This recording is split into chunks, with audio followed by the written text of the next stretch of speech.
लोकतंत्र में चुनावों की एक महत्वपूर्ण भूमिका होती है। चुनावों के इसी क्रम में पश्चिम बंगाल का चुनाव अभी संपन्न हुआ है। बंगाल के संपूर्ण समाज ने इसमें बढ़ चढ़कर सहभाग लिया है। चुनावों में स्वाभाविक ही पक्ष विपक्ष, आरोप प्रत्यारोप, कभी कभी भावावेश में मर्यादाओं को भी पार कर देता है।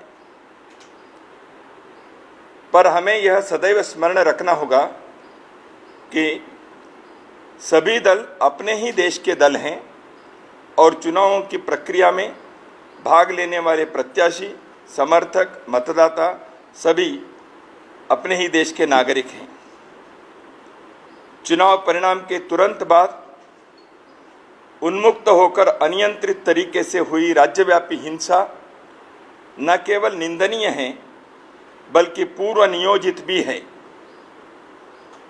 समाज विघातक शक्तियों ने महिलाओं के साथ घृणास्पद बर्बर व्यवहार किया, निर्दोष लोगों की क्रूरतापूर्ण हत्याएं की, घरों को जलाया, व्यावसायिक प्रतिष्ठानों, दुकानों को लूटा एवं हिंसा के फलस्वरूप अनुसूचित जाति जनजाति समाज के बंधुओं सहित हजारों लोग अपने घरों से बेघर होकर प्राण मान रक्षा के लिए सुरक्षित स्थानों पर शरण के लिए मजबूर हुए हैं।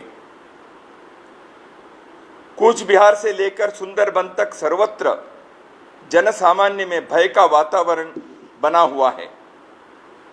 राष्ट्रीय स्वयंसेवक संघ इस विभत्स हिंसा की कठोर शब्दों में निंदा करता है।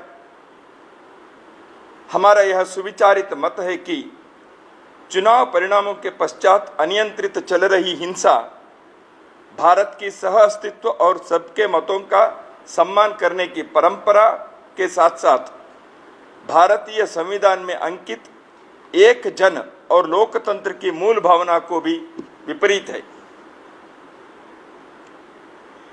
इस पाशविक हिंसा का सर्वाधिक दुखद पक्ष यह है कि शासन और प्रशासन की भूमिका केवल मूक दर्शक ही दिखाई दे रही है।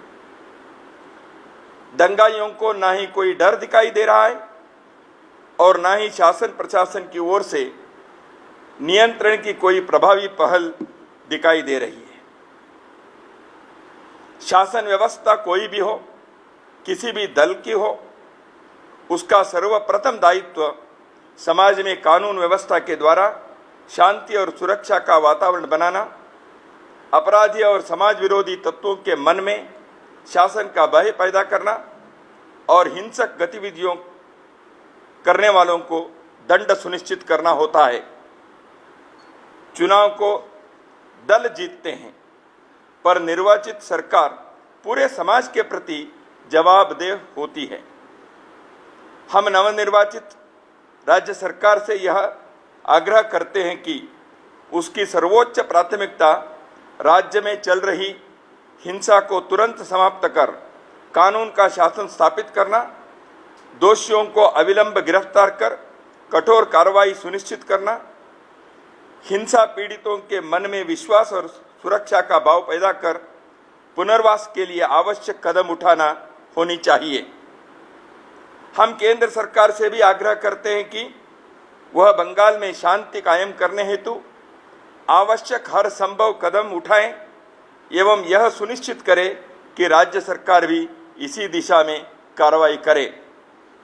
राष्ट्रीय स्वयंसेवक संघ समाज के सभी प्रबुद्ध जनों, सामाजिक, धार्मिक, राजनीतिक नेतृत्व का भी आह्वान करता है कि इस संकट की घड़ी में वे पीड़ित परिवारों के साथ खड़े होकर विश्वास का वातावरण बनाएं, हिंसा की कठोर शब्दों में निंदा करें एवं समाज में सद्भाव और शांति व भाईचारे का वातावरण खड़ा करने में अपनी महत्वपूर्ण भूमिका निभाएं। नमस्कार।